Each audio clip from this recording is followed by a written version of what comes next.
Okay, good afternoon, everybody. I'm Dina Weiss. I am a professor with American Public University System. I've been there since 2005. A little bit of background, I have 30 years of experience in law enforcement as a civilian.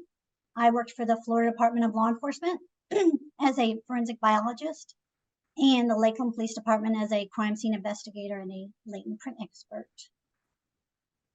Hi, everyone. I'm Dr. Nicole Kane. I'm an assistant professor at American Public University System. I have been there for about 12 years. I teach criminal justice courses. I'm also a part-time detective at a mid-size police agency in Central Florida. I work in felony intake, which is basically liaisoning with the state attorney's office. I've been in law enforcement for 23 years, and part of the interest in this particular topic is that my agency just implemented the use of body-worn cameras at the end of 2022.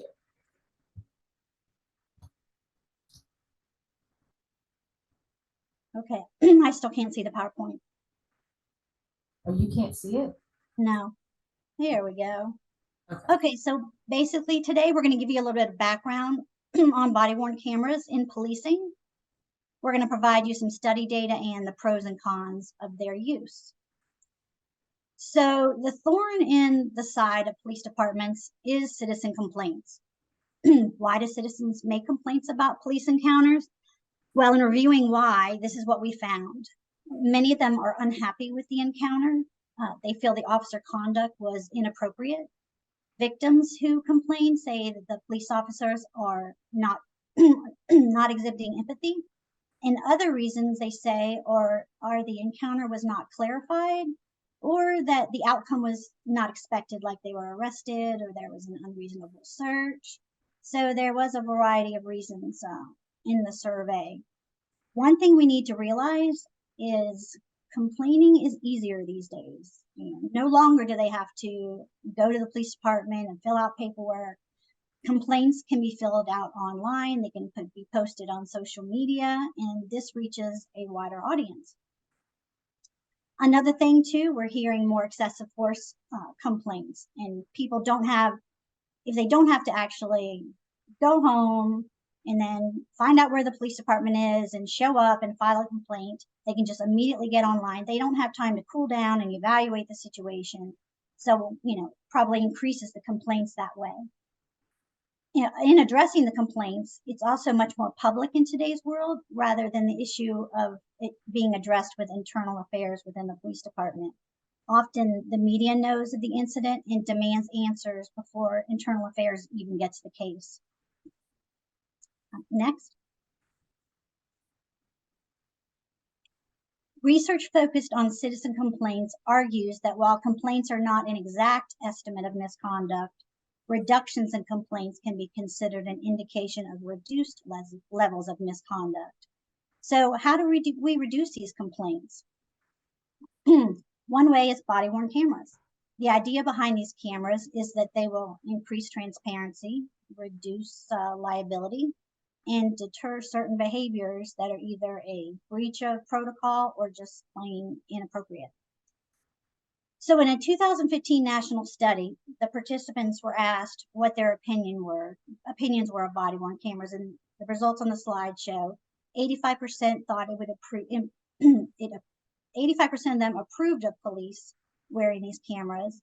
66% thought the cameras would improve police and citizen relations, and 36% believed the use of body-worn cameras would decrease racial tension between police and the community. There are also privacy fears. Some worry about privacy issues such as how the information will be stored, whether the footage will be searched through facial recognition software, and some even feared law enforcement would create some kind of database of their mugshots. Next. So just a quick history of body-worn cameras. The UK were the first to use the cameras in 2005. And then the United States got on board in about 2015 when the DOJ offered grants totaling $20 million to law enforcement officers. And this quickly resulted in 73 awards and 21,000 body-worn cameras. So this really got the ball rolling, and then the vendors got involved. And initially, the first vendor was Axon, which formerly was Taser International. And since then, there's upwards of 35, 40 different vendors involved in creating the cameras, making the cameras. But one important note is there's no way of regulating all these vendors. There's no standard guidelines or design of function. So it's important to keep that in mind when choosing vendors. So then came along 2016 when the International Association of Chiefs of Police had the first symposium on body-worn cameras. And this resulted in body-worn cameras quickly becoming a nationwide topic. Okay, next. So the cost of body-worn cameras. Pretty crazy how expensive all the equipment is. You've got the cameras, the storage, additional equipment, software and licenses, maintenance, IT infrastructure upgrades, additional personnel involved in keeping the cameras going and saving the material and getting it to the prosecution's office. So the prosecution video transmission costs money, and then public information requests. Luckily, the Department of Justice developed a body-worn camera cost and storage estimator guide in 2019. And this was designed to help law enforcement agencies estimate the initial cost of the program, as well as what the yearly costs and future upgrades would be. The cameras themselves cost about $800, and this does not include the accessories that are needed, which usually wear out in about 5 years and constantly have to be replaced. The most expensive aspect of the system is the software, the iCloud storage. For a large department, the average cost of cloud storage space a year is $2 to $4 million. Smaller departments, if you only have like 50 cameras, they can pay as little as $100,000 for a 2-year contract. And because of this cost, a lot of departments are trying to use their own internal servers to store the data. So that's one aspect of saving money. In 2021, Maryland did a study for the total cost of what it would be per police officer, and they came up with a price of $2,445 per officer. Next. So this is a sample video frame from a live fire handgun shooting drill that was done. And so what you're looking at is the officer fired at a static paper target. You see the 7 body-worn camera mounting positions. And at the bottom, you see the 3 external perspectives, the video camera and the cell phone. So what this shows is, if you look at the shoulder-mounted cameras, this does not offer a clear view of the target. So it's very important to take into consideration the location of the camera when you set up the program with your officers. So there's a lot of conflicting data in the studies. In the last 5 years, quite a variance, especially on the effectiveness of the body-worn cameras. But there's also a lot of variables involved you have to look at. So we took a look at 3 studies that represented law enforcement agencies in the northern region, the southwest region, and the southeast region of the United States. And this is just a very basic overview of the studies that we found. The first study that we looked at was a 2014 study with the Phoenix Police Department.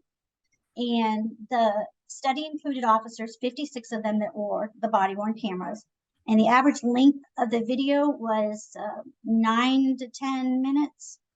And what they were measuring was data for a period of 15 months. The actual purpose of the study was to increase police accountability and improve the effectiveness on their domestic violence calls. The results showed more arrests were made, 17%, and the complaints on the officers declined 23%. And of these 23% of the complaints, many were found to be in support of the officer once the video was viewed and the complaint reconciled. Unfortunately, the body-worn cameras did not seem to deter offenders from resisting arrest at all.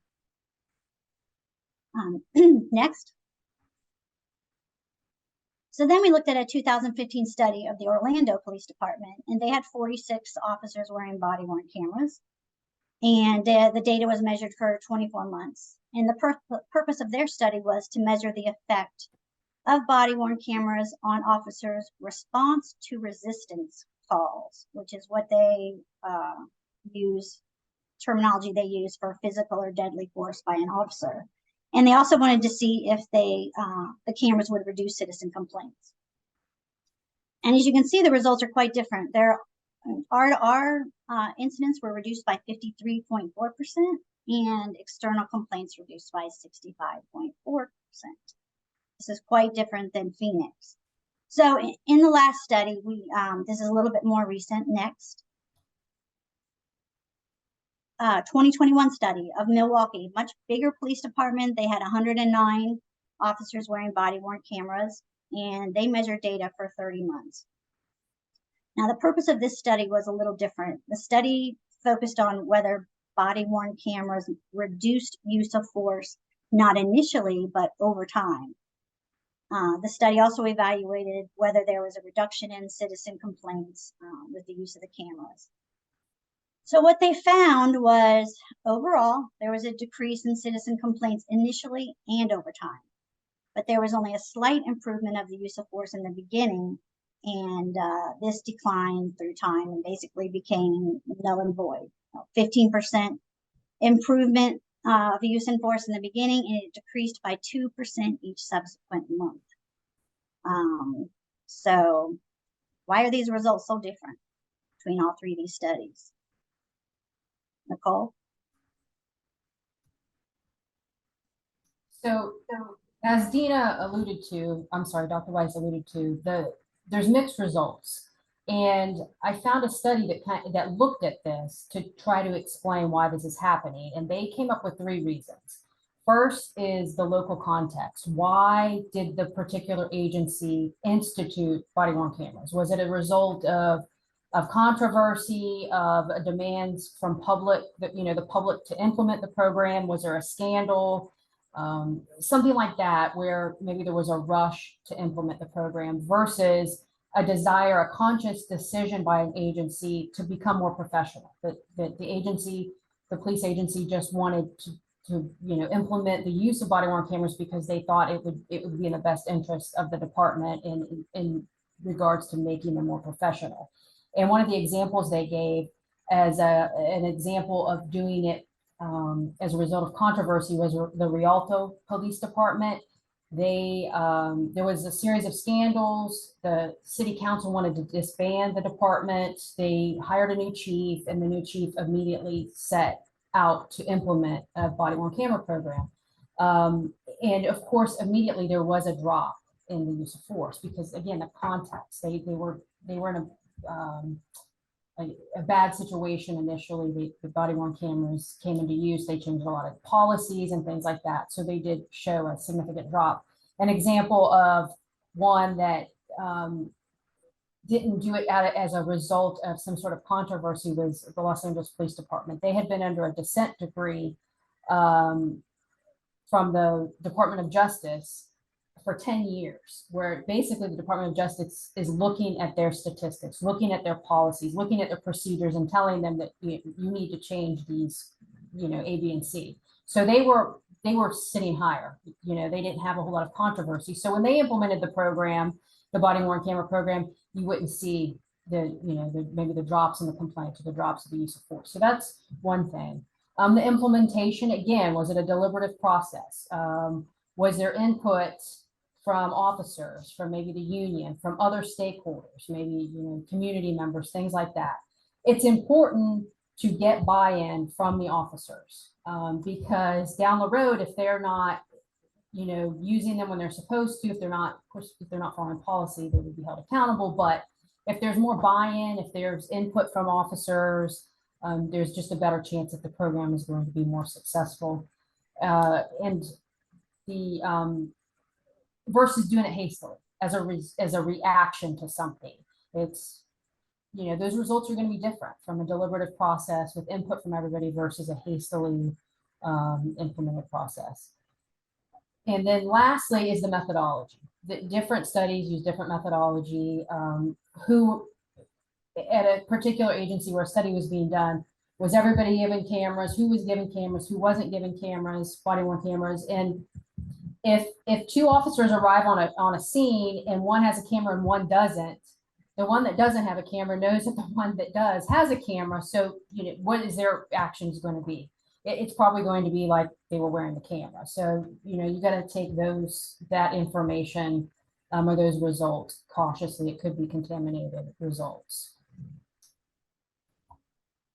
So according to the Bureau of Justice Statistics in 2018, and this is the most recent data I could find, I do believe this is probably more now, but 47% of general purpose law enforcement agencies had implemented the use of body-worn cameras.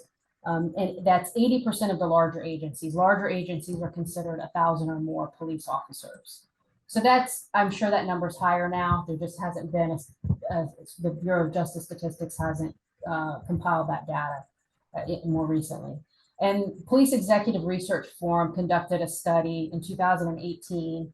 The data was actually collected in 2016 and it was put out into the world in 2020. So again, this data is a little older, but, and I think you'd find that this number is probably the same, that 91.8% of responding agencies implemented body-worn cameras in an effort to promote accountability, legitimacy, and transparency. That's what we hear. We continue to hear that. And that makes sense. I mean, that's if a police agency isn't legitimate, if you don't have buy-in from the public, from the community, you're not effective. So that goes a long way, and that is meaningful. But a lot of this, the accountability and legitimacy, which I'm going to show you a video that shows the transparency and the accountability. The video is going to show clearly transparency, what the agencies are doing with this information, with this body-worn camera information, and putting it out to the public so the public can see exactly what transpired, especially in the incidents of officer-involved shootings. So you see the transparency, the accountability. We want to hope that the agency is going to hold the officer accountable if they violate a policy or the law. But as I'll speak to after the video, I'm not going to show the whole video. I just want you to get a taste for it. That doesn't necessarily equate to trust. So where do we go from there to get the trust?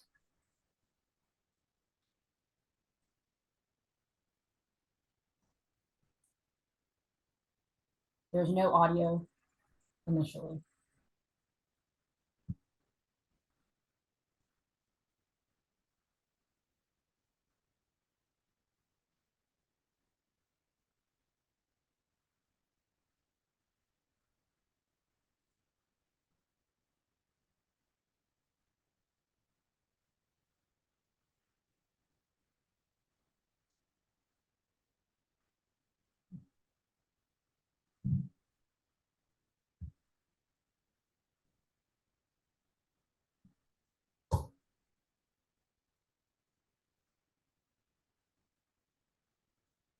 Excuse me, are you having trouble with the audio or?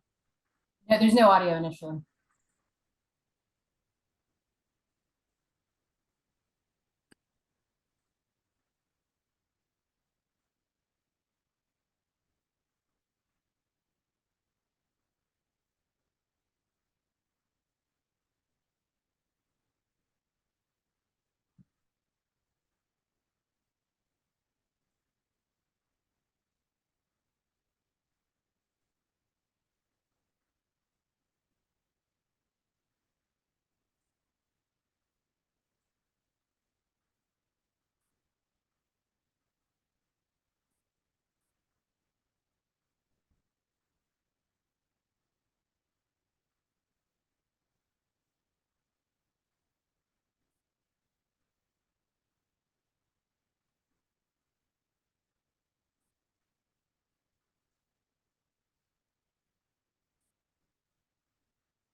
I didn't want to show the whole video, but I just wanted to demonstrate this particular agency's transparency. They put this video together. I wish they would have spoke during the first part of it. There was no audio during the first part, but essentially they set up the, what happened. They showed the body worn cam. Some agencies also have in-car video. That would have been part of it if this was a different agency. If there was any, if this was in a city and there were other cameras, maybe a business had a camera, that would have been included. That you saw the aerial map after the video, they slowed it down. And that's typically what these agencies do. You see a lot of this now with the larger police departments putting these out to explain to the public exactly what happened, to be transparent, because transparency shows the public that we're not, the agencies aren't hiding, that they're not, conducting a clandestine operation, that they're being open and honest with the public about exactly what happened. And again, this officer in this particular case acted, within his rights. He was permitted to use deadly force in that instance because he was coming at him with a knife, and I showed the knife, and that's part of it too. Show the evidence as much as the agency can show without compromising any type of investigation is ideal, because that, again, I think that quells rumors. It shows the public that the agency is being forthcoming with the information. And these body worn cameras, before, we didn't have that. We didn't have, that's actually what the officer was seeing as this was occurring. This person's coming at this officer with a knife, and we can see that live. And again, if there was any other camera footage, that would be included as well. So again, transparency and accountability, that's what we get with these body worn cameras almost immediately. But that doesn't automatically equate to trust. Trust, it takes a little bit longer to build, and it requires relationships and change. So there's several things I want to talk about with trust building and reducing complaints. One, with these body worn cameras, there's going to be a quicker resolution to complaints. If somebody calls in, that an officer, was using profanity or wasn't listening to what they were saying, or, was using excessive use of force, this can be quickly resolved with reviewing the body worn camera footage. And again, that's quicker than waiting for, or not even waiting. Before, if there was no evidence of one side or the other, sometimes the complaint was just not sustained. So this gives, whether it's the officer or the citizen who is in the wrong, you have resolution because there's proof. There's video proof of what happened from beginning to end. Sometimes we see cell phone videos with small clips of what happened, but this should, if the officer's following policy, the agency's policy, show the entire encounter of what happened. So I think that the quicker resolution is important to the public. It's important to the agency as well. These body worn cameras are showing citizen and police interactions. It provides better documentation. Again, it helps confirm what happened. It's going to show both sides of what happened. Increased civility too on both sides. I think that everybody acts a little better when they're being reported. So that's certainly a bonus. Improved report writing, and certainly everything that's recorded, again, it's depending on the agency's policies when the officer is supposed to activate their camera, but assuming it's during calls for service and in encounters with the citizens, evidence is going to be recorded. When the officer arrives on a crime scene, they have the crime scene recorded, their interaction with victim or witness. So they can go back and watch their body worn camera footage and write their police report. So you're going to have better report writing, which is paramount. And I think that, again, lends to that trust in the agency. And then I'm going to get more specific into improved training, professionalism, and just the culture of an agency, and then policy and compliance review. So I thought this quote was pretty powerful. These compact, rugged cameras have proved potentially transformational as a tool for better police procedures by creating video records of how both the police and the community respond to incidents and encounters. So, not only is this going to be a tool again for transparency and accountability, but also for the first time, leaders in a department who are actually creating the policy get to see what's going on in the streets from that officer's point of view. And so it's a great training tool. Are the officers using their training? Is the training effective? How are they engaging or interacting with the public? Are they being professional? Is it a culture of professionalism? Are they using, a lot of profanity? What are they doing that needs to be corrected? What are they doing that could be improved upon? And what are they doing that's good, that's really working? And that we can use those as leaders can use those as examples of good training and show other officers. So, again, training deficiencies, officer safety issues, de-escalation. It's a big push right now for that, which is a great concept. But what's working and what's not working as far as what officers are using for de-escalation. And again, how are investigations being conducted? Are officers being thorough? Can police agencies do things better? So the body-worn camera can serve as a teaching tool for officers. Supervisors can sit down with officers and review maybe a particular situation and talk, this was done well. You really used an effective tactic in, stopping this person's resistance or getting this person to comply, or this didn't work so well, maybe you should try this. And maybe if there's an issue in the agency, maybe officers are using the wrong tactics, not necessarily against policy, but maybe something, another tactic to ensure compliance can be used.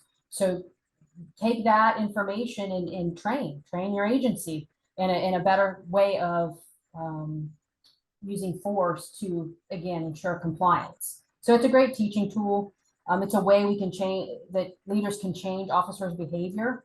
Again, what are they doing right? What are they doing wrong? Highlight the good, and maybe let's change the bad. So identify an issue, address the issue, and then assess the issue. I'm really sorry to interrupt, but we have to wrap up so the next panel can start. So, Okay. Yep. Okay. And I guess that's all I have. Yeah, I'm really sorry, and thank you for these interesting presentations. And we can continue the conversation on WOBA with the rest of your peers. Okay, thank you. Thank you very much.